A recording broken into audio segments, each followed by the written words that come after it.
Profe, está silenciado usted. Dios, qué colgada que estoy hoy, por favor. Increíble. Bueno, el mejor amigo de ustedes, el Vademécum.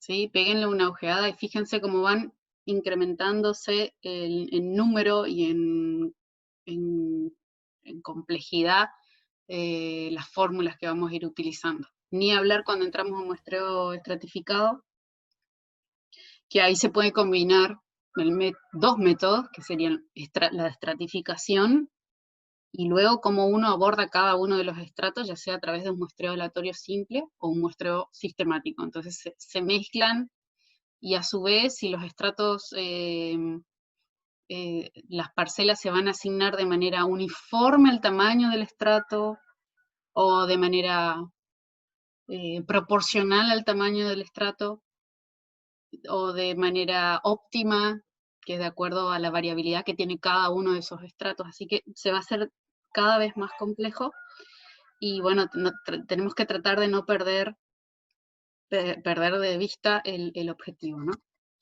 Entonces vamos a ir ahora al ejercicio, voy a mirar qué número era, vamos a compartir la pantalla. Es el número 9, me avisan si están viendo.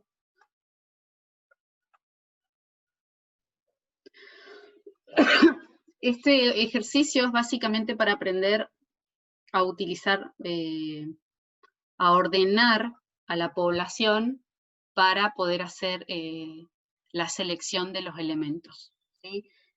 Así como les mostramos la otra vez la selección aleatoria con la calculadora, nosotros cuando estamos en presencia de un muestreo sistemático, no vamos a tener la suerte de, o sea, el muestreo sistemático tiene muchas bondades, entre ellas que uno solo necesita seleccionar en el primer grupo la unidad de arranque, ¿sí? Entonces lo que tenemos que hacer es acordarnos la fórmula y empezar a aplicar. Bien, ¿qué fórmulas necesitamos conocer? Primero y principal, bueno, leamos el enunciado que dice: un investigador desea determinar el contenido de azúcares totales de una nueva variedad de caña de azúcar, para la cual utilizó la plantación establecida en 7 hileras. A ver, este es un grafiquito. Vamos a ver si podemos ordenar. ¿Alguien tiene activo el micrófono? 1, 2, 3, 4, 5, 6, 7, 8, 9 y 10. Y a ver, ¿qué más tenemos acá? En 7 hileras en una chacra particular. El investigador considera que la población es homogénea debido a un limitante de costos. Decide usar una muestra de 10 plantas tomadas de forma sistemática. Decide usar una muestra de 10 plantas, acá se duplicó, de manera sistemática. Bien, esto voy a sacar una muestra, decide usar una muestra de 10 plantas. Bien. Entonces, dice, utilice acá 1, 2, 3, 4, 5, 6, 7, 8, 9, 10. Utilice el siguiente esquema de campo para decidir qué plantas formarán parte de la muestra. Los puntos representan la ubicación de cada planta en las hileras, ¿sí? Entonces, ¿nosotros qué tenemos? Sabemos, por ejemplo, que vamos a utilizar 7 hileras, ¿sí? O sea, usar 7 plantas en una hilera, ¿sí? Una cosa así. Entonces, el valor de K es igual a 7, ¿sí? El valor de K es igual a 7. Entonces vamos a armar tantos grupos de K. O sea, nosotros en realidad no sabemos cuánto, pero lo importante es que vamos a utilizar 7 hileras en una chacra particular. Y vamos a sacar en total 10 plantas para conformar la muestra. Entonces, el tamaño de la muestra es igual a 10 y nosotros, por ende, tenemos que armar 10 grupos de 7 plantas, ¿sí? El tamaño de la población que a nosotros nos interesa va a ser K por N 70. K por N 70. Y bueno, y entonces lo único que tenemos que hacer es organizar. Voy a ir a insertar un grafiquito, a ver, donde tengo insertar acá, así les voy mostrando, de cómo yo tengo que organizar mis 10 grupos de K o 7 unidades, ¿sí? Vayan pensando cómo lo harían ustedes. Yo voy a incorporar una ilustración, en este caso voy a agarrar una forma cuadradita o rectangular. Entonces dice, bueno, acuérdense lo que decía de que yo tengo que tomar una planta de cada 7 plantas para que vayan a formar parte de mi muestra. Entonces voy a armar 10 grupos de 7, simplemente para mostrarles ahora 1, 2, 3, 4, 5, 6 y 7. Este es mi primer grupo.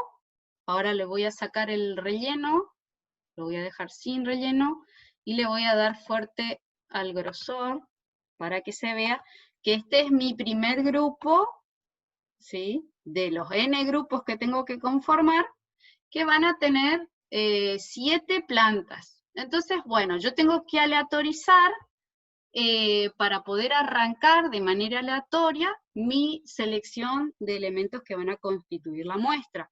Acuérdense que el muestreo sistemático no puede ser considerado como probabilístico en su totalidad porque la selección aleatoria de la primera muestra va a determinar las subsiguientes unidades muestrales que van a ingresar a la muestra. Por eso no se lo considera como un muestreo aleatorio, pero tiene muchísimas bondades en campo, por ende nosotros los forestales más que nada, y también los industriales y también los agrónomos utilizan este muestreo.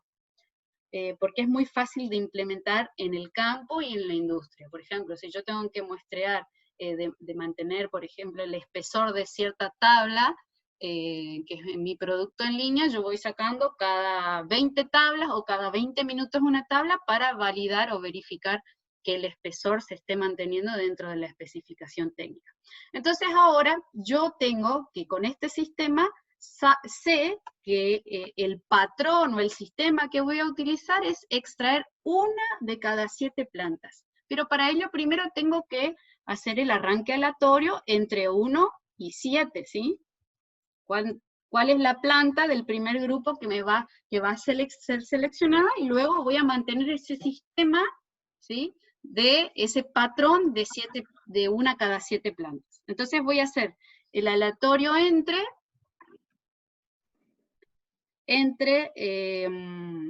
a ver si arranca, entre 1 y 7, para que me seleccione el primero.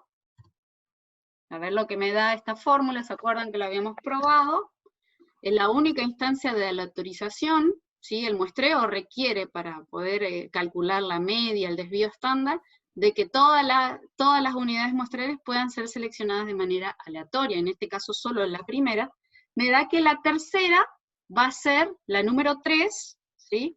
Va a ser el arranque. Entonces, cuento 1, 2 y 3, y este va a ser mi primer elemento. Voy a insertar otra vez una pequeña forma acá, para que se vea que es la que yo seleccioné, que es la 3. Bueno, esta es la 4, voy para allá. La 3 es la unidad muestral que yo seleccioné. Le voy a sacar el relleno y le voy a marcar el contorno con otro color y que este sea bien grueso. ¿Ok?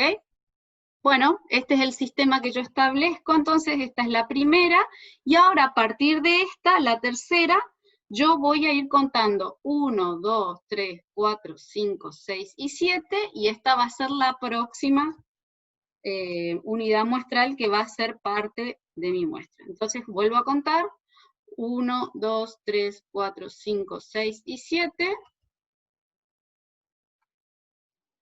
A ver, 1, 2, 3, 4, 5, 6 y 7. Y así sucesivamente voy marcando todos los elementos que van a ser, que van a formar parte de la muestra definitiva. Una vez que tengo esta, voy a campo y determino, extraigo una muestra, y voy, en este caso tengo que determinar el contenido total de azúcar, y saco la muestra y voy al laboratorio a hacerle todos los análisis químicos que necesito para determinar esa variable. ¿Ok?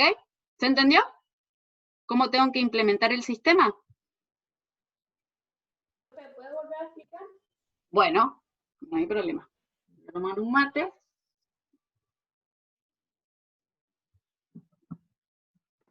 Fíjense que nosotros acá, lo que a ustedes les tiene que quedar claro es que si yo tengo que sacar una muestra de tamaño 10, ¿sí? Y sé que una de cada, sé que voy a sacar, tengo hileras de 7 plantas, voy a sacar una de cada 7, voy a extraer una de cada 7 plantas para que forme parte de mi muestra definitiva. Entonces, voy a armar 10 grupos de 7 plantas, ¿sí? Eso 7 por 10 multiplico y me da el tamaño de la población aproximada, pero en realidad yo no necesito saber el tamaño de la población cuando trabajo con un muestreo de este tipo. Lo que tengo que saber es el periodo. Si no tengo el periodo y tengo el tamaño de la población y tengo definido el tamaño de la muestra, puedo calcular el periodo, que hago n mayúscula, o sea, K es igual a n mayúscula, sobre n, eso me está diciendo cada cuántas plantas yo voy a extraer una para que sea parte o conforme mi muestra, ¿sí? Entonces yo voy a hacer lo siguiente, armar 10 grupos de 7 plantas. Ah, ¿Alejandro? no, pasó alguien acá nomás. Ah, listo, listo. Entonces, ¿qué voy a hacer? Voy a volver a eliminar esto. Una consulta, profe. Sí. Ahí usted puso K, N mayúscula, dividido N, eso no debería ser N por... Ah, no, disculpe. Fue un error mío nomás. Es 70 dividido Ujú. 10, te da 7. ¿Sí? Entonces dice, cuando te dice que las 7 hileras, ¿sí? Yo voy a armar grupos de A7, y en ese primer grupo, ¿sí? De los 10 que tengo que armar, voy a seleccionar de manera aleatoria una planta. Entonces mi arranque va a ser aleatorio, y voy a utilizar algún método de aleatorización. Entonces, enumero de 1 a 7 y selecciono. A mí me dio que el primer elemento va a ser el 3. Entonces ahí yo ya tengo seleccionado el elemento, el 3, y lo único que tengo que hacer ahora es implementar el sistema. O sea, ¿qué es el sistema? Implementar el valor K, sumar a ese 3, 7 plantas, porque en la séptima es la que yo voy a seleccionar y va a formar parte de mi muestra. Entonces, yo tengo la tercera acá, ahora tengo que sumar, o sea, dejar pasar 7 plantas para volver a extraer una, ¿sí? Entonces hago 1, esta es la tercera, 1, 2, 3, 4, 5, 6 y 7. La décima, porque a 3 le sumé 7, la décima me vuelve a dar una planta que va a formar parte de la muestra. Entonces ahí vuelvo a contar, 1, 2, 3, 4, 5, 6, 7. La séptima va a ser, la séptima va a ser, a ver, creo que le erré otra vez, acá esta es la séptima. Y así sucesivamente le voy sumando, ¿sí? Sería 1, 2, 3, 4, 5, 6 y 7. Acá la cuarta de la fila 3 va a ser la próxima. Y así sucesivamente hasta que termino de barrer y tengo los 10 elementos, ¿sí? Que conforman mi muestra de tamaño 10. ¿Se entiende? Listo, no hay mucho mucho para hacer acá. Acá ya tengo 4, si quieren lo hago todo. 4, 1, 2, Claro. 3, sí. Alejandro. Disculpe. La otra manera de implementar esto mismo sería dividir en grupos de A7. Entonces, ahí está señalado uno con ese recuadro, con ese rectángulo en celeste. Podríamos señalar uno a continuación con otro color y todos de A7 unidades. Entonces, en cada uno de esos grupos tenemos que tomar el tercer elemento, Exacto. que es el que fue seleccionado ahí. Y la otra manera es como está haciendo Silvia, que es tomo el tercero en el primer grupo, le voy sumando 7 y ahí voy entonces encontrando los sucesivos, las sucesivas unidades que van a formar parte de la muestra. Exacto. Siempre va a ser la planta número 3 de cada uno de esos 10 grupos, conformados de 7 plantas. Profe, Sí. Profe, ¿por qué el número 3 si usted tiene el 7 abajo? No, ¿Le ese cambió? cambió automáticamente. Ah, Acordate que el aleatorio ese va cambiando, mirá. ¿Ves? Ahora es 2. Le doy enter, ahora es 4. ¿Ves? Ahí salió el 3 de nuevo. Sí, Ivana, ¿te quedó claro? sí, sí, sí, sí. Este es un número loco. Gracias. Un número loco. profe, disculpe, Va cambiando. ¿vio los ejercicios que habíamos hecho anteriormente, que habíamos hecho, por ejemplo, los grupos de 25? Sí. Bueno, agarré y hice algo parecido, ahí mandé la foto al grupo, Ujú. pero no creo que esté bien, porque es como que están todo en línea, ¿vio? No Entonces pasa queda como que nada. muy No condicionado. No, eso suele pasar, Roberto, no te hagas drama, que se alinean, y esa es la bondad que tiene el sistemático, porque vos, por ejemplo, entrás y te da siempre en línea una parcela de inventario. Entonces vos vas, te desplazás a cierta distancia y ya volvés a inventariar. No tenés que pasearte por todo el campo, por toda la plantación. O por Claro, todo. pero eso no sería una desventaja como dijo que, o sea, como que es una desventaja por ahí porque está condicionado a cómo sea ahí el lugar, o sea, en cuanto a iluminación o lo que sea. Sí, es que esa es una de las ventajas del sistemático, pero cuando vos estás en campo y tenés que patear kilómetros y metros, ponele, dentro del monte, vos vas a pedir, por favor, que sea una distancia que se mantenga en línea, por ejemplo, las parcelas que estén alineadas para que vos no te tengas que desplazar, o sea, perdés más tiempo en desplazamiento que en tiempo efectivo de la medición. O sea, vos acá tenés que equilibrar tiempo de desplazamiento con el tiempo que te toma el levantar la información de una parcela. ¿Se entiende? Por eso uno tiene que asegurarse que en campo no haya un patrón, ¿sí?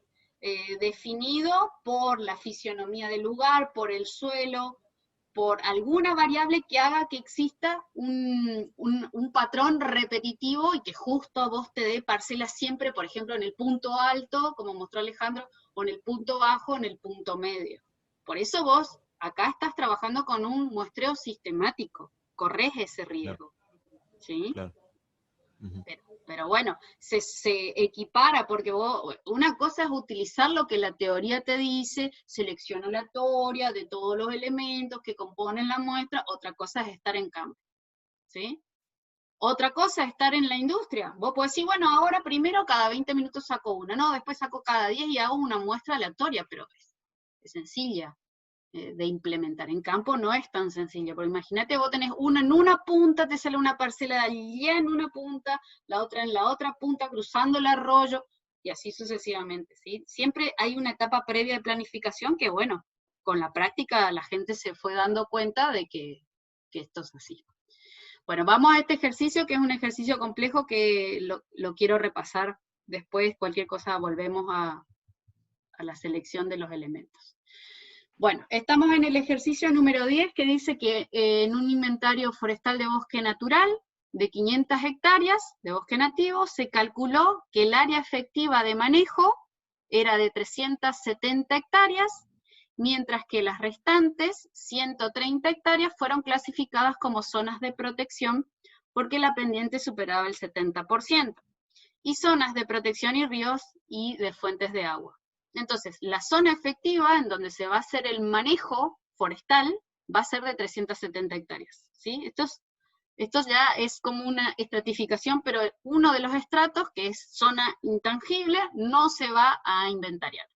Para planificar el manejo del bosque se realizó un inventario forestal utilizando parcelas rectangulares de 30 metros por 100 metros, estos son como fajas, y se seleccionaron sistemáticamente 11 parcelas. ¿Sí? Nosotros ahora ya tenemos, el sistema lo tenemos implementado, se fue a campo, 11 parcelas se seleccionaron de manera sistemática, así como hoy teníamos el n igual a 10, ahora acá tenemos un n igual a 11, que fueron seleccionadas con este sistema de K fajas cada tantos elementos.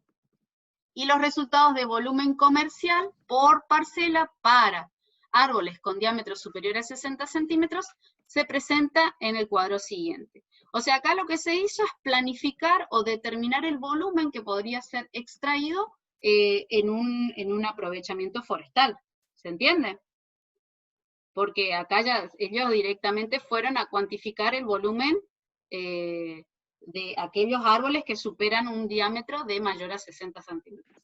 O sea, hay unas listas de diámetros mínimos de diferentes especies que se pueden aprovechar.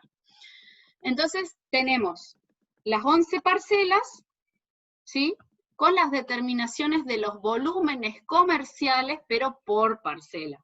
Ahora lo que nos pide el ITEMA es que determinemos el volumen por hectárea, porque la información que se presenta al interesado de esto siempre es por hectárea y después para el total de la propiedad. Pero vamos ahora a calcular el volumen total, ¿sí? Que es lo que nos está pidiendo, el volumen por hectárea. En este caso, tenemos que hacer una regla de 3 simple, de que sabemos que el área, ¿sí? De la parcela en hectáreas es de 0,3 hectáreas, y simplemente tenemos que hacer una regla de 3 simple, que es lo siguiente. Si en 0,3 hectáreas, ¿sí? Si en 0,3 hectáreas tengo, por ejemplo, acá ya vamos a ir a este cálculo, 5,1 metros cúbicos por parcela, en una hectárea voy a tener, hago el cálculo, 5,1 dividido 0,3. Y eso me da, vamos a ponerle algunos decimales, 17 metros cúbicos. ¿Se entiende eso? Creo que el anterior también estaba faltando hacer. Estoy haciendo una regla de 3 simple.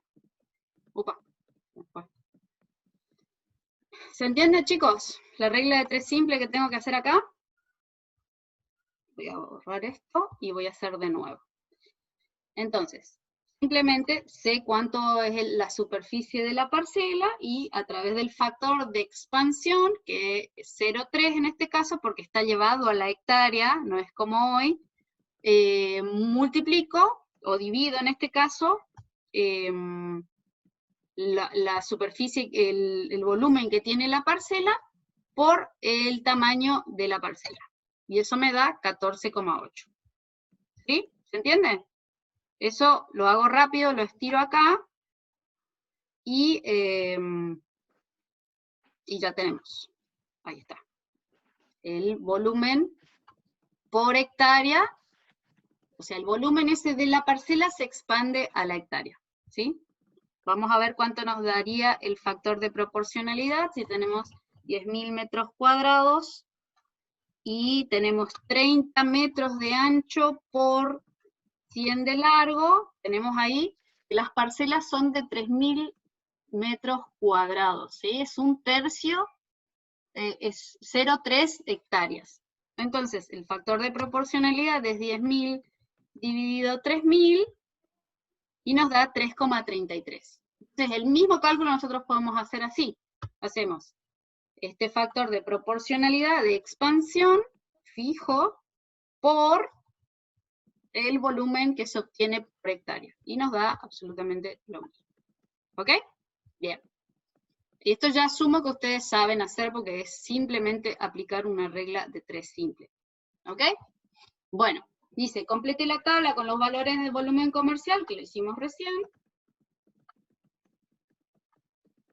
Esto ahora está en metros cúbicos por hectárea. Fíjense, si ustedes arman un inventario de ese tipo y les da que tienen bastante volumen para aprovechar, volumen con árboles que tienen más de 60 centímetros de diámetro, perdón, tengo bastante. Ahora tengo que calcular el volumen comercial promedio, ¿sí? Vamos a armar mejor una tablita, que es simplemente aplicar ahora ese cálculo. Vamos a poner la media, que sería la media que yo voy a calcular con esas 11 parcelas. Simplemente tengo que hacer el promedio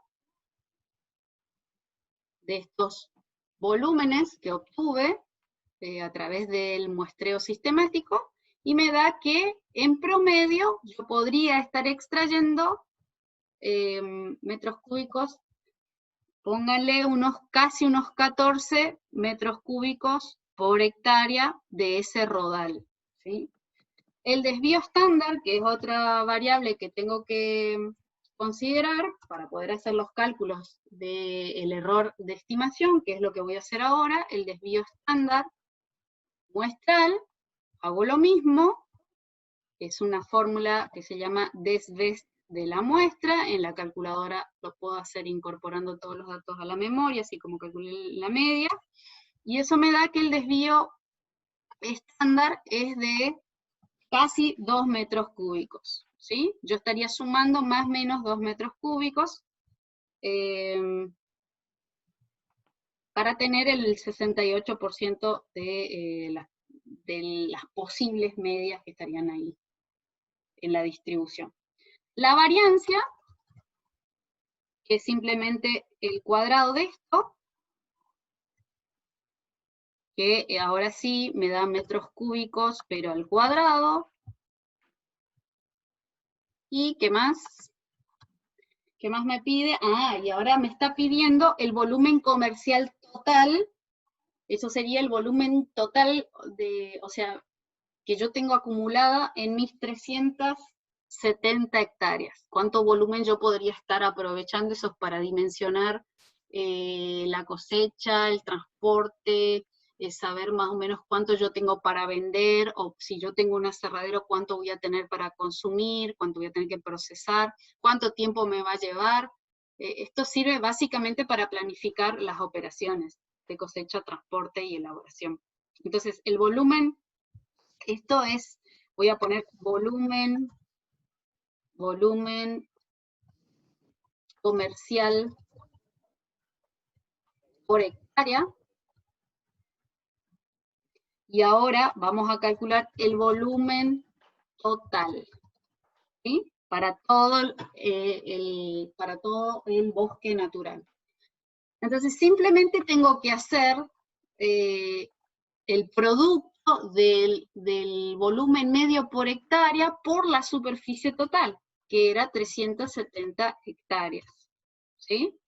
Entonces fíjense, mi bosque tiene para aprovecharse, total, unas existencias de 5.137 metros cúbicos. O sea que ese bosque acumuló en total 5.137 metros cúbicos. ¿Sí? Nos quedan unos minutitos, 10 minutitos. Bueno, ¿qué más nos pide? Ahora tenemos que calcular el error estándar, el error de muestreo, y bueno, tenemos que definir si vamos a utilizar ¿cómo se llama? Con factor de corrección o sin factor de corrección. En este caso no tenemos tamaño de la muestra, no tenemos tamaño de la población, entonces vamos a aprovechar para incluir el factor de corrección en este caso, ¿sí? Para no ser tan fiacas. Vamos a aprovechar, pero tenemos que tener en cuenta que vamos a utilizar Z o vamos a utilizar T. ¿Cuánto es el tamaño de la muestra, chicos? ¿Cuánto vale n?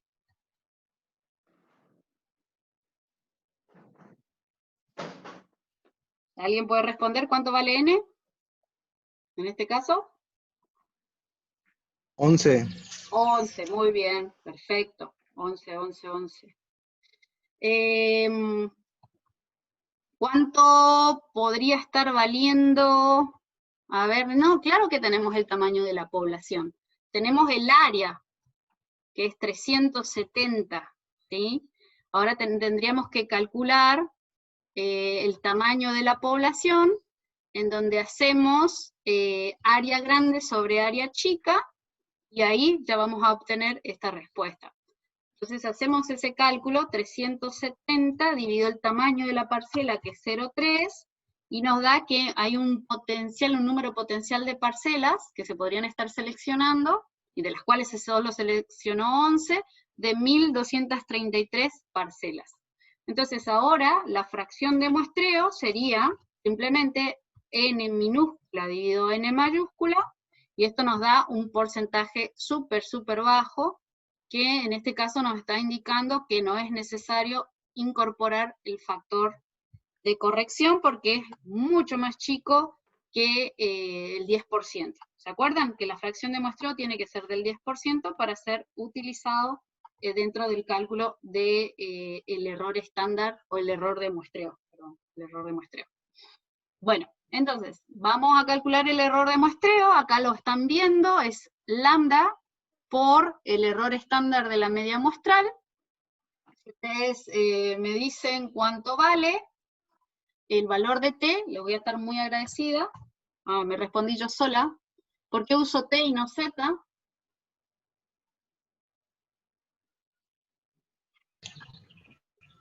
Porque el tamaño de la muestra es menor a 3.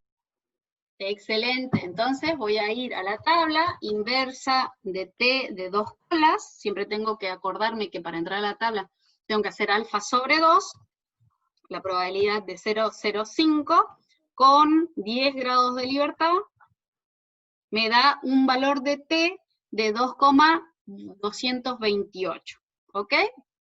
¿Está? ¿Vamos yendo? Voy un poco rápido, pero esto ustedes ya lo saben, no es ninguna novedad. Entonces, para responder cuánto vale el error de muestreo, bien sencillo, error de muestreo, pero en términos absolutos, porque va a tener las unidades de medida. Voy a agrandar un poquito esto. ¿Qué tengo que hacer?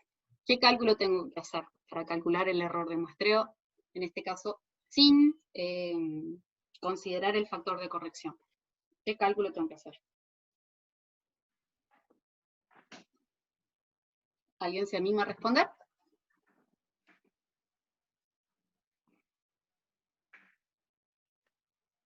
¿Cómo se calcula el error de muestreo absoluto? Que es eso que se le resta y se le suma a la media para obtener límite inferior y límite superior en un intervalo de confianza. ¿Qué cálculo tengo que hacer? Esto es lo más importante del muestreo, ¿eh?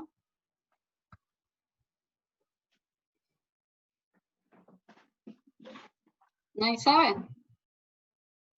T por S sobre raíz de n.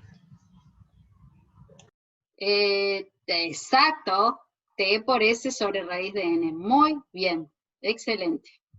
Ahora voy a hacer ese cálculo. Tengo todo, mira. Tengo t, y todavía tengo que multiplicar por s, el desvío estándar de la muestra, ¿sí? Dividido raíz de 11.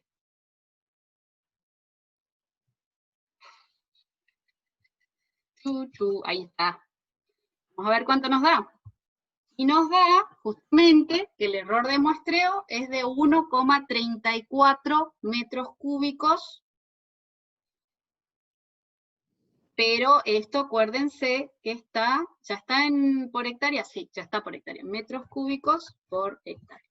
Bien, entonces, de nuestra media, vamos ahora a armar, este es el error de muestreo absoluto, vamos a armar nuestro límite inferior y nuestro límite superior, insertar, el límite inferior y el límite superior de nuestro intervalo de confianza. ¿Cómo lo tengo que hacer? Es a la media del volumen comercial por hectárea, ¿sí? Le tengo que restar el error absoluto. Entonces, fíjense cuánto me da, y para obtener el límite superior tengo que sumarle al volumen comercial el error de muestreo absoluto. Entonces, yo puedo afirmar con un 95% de probabilidad que el verdadero valor del parámetro, en este caso el volumen medio por hectárea, debiera estar entre 12,54 metros cúbicos y 15,23 metros cúbicos por hectárea. ¿Sí? ¿Alguna duda con eso? Nos quedan 3 minutitos, perdón. Bien. Entonces, para el total, porque yo también le tengo que dar una estimación del total de esto, o sea, entre qué y qué valor se encuentra el total, creo que ya habíamos determinado cuánto es el volumen comercial total. Vamos a pegarlo acá. Que es de 5.137, yo lo que tengo que hacer a ese error absoluto, multiplicarlo por la superficie total, ¿sí? Entonces, el error absoluto para poder calcular, determinar el intervalo de confianza, al error este absoluto, le tengo que multiplicar por 370, que es la superficie total. 370 por el error de muestreo absoluto que estaba en metros cúbicos. Entonces ahora yo voy a tener un error absoluto en metros cúbicos. Y simplemente tengo que volver a hacer el mismo cálculo. Voy a calcular el límite inferior y el límite superior del intervalo de confianza para el volumen total acumulado en la población, ¿sí? Le tengo que poder dar, digamos, acompañar al estimador puntual, que es volumen total, lo acompaño con un intervalo de confianza. Entonces acá, fíjense, voy a tener los límites superior e inferior de mi intervalo de confianza para el total de la población, el volumen total acumulado en esas 370 hectáreas, ¿sí? Bien, ahora, rápido, que ya se nos está acabando el tiempo, yo también tengo que hacer lo mismo utilizando el método de las diferencias al cuadrado de las observaciones sucesivas. ¿Sí? Acá nosotros vamos a utilizar bien la fórmula del error estándar de la media muestral, S de X raya, ¿sí? Utilizando la fórmula del desvío para muestras apareadas, o sea, para parcelas que están juntas, ¿sí? Contiguas. Entonces tengo que utilizar una fórmula especial que está en el Vademecum, que es básicamente ese desvío estándar para parcelas apareadas, que bueno, que va a quedar, me parece, para la próxima clase. Les pido, por favor, que pongan las fórmulas acá. Voy a dejar de compartir rápidamente y les muestro las fórmulas, ¿sí? En el Vademecum, que lo dejé acá bien cerquita. Fíjense acá, cuando yo no puedo asegurar que la variable se distribuye de manera aleatoria, ¿sí? Tengo que calcular estas diferencias al cuadrado de las observaciones sucesivas. Entonces, es como un desvío estándar en donde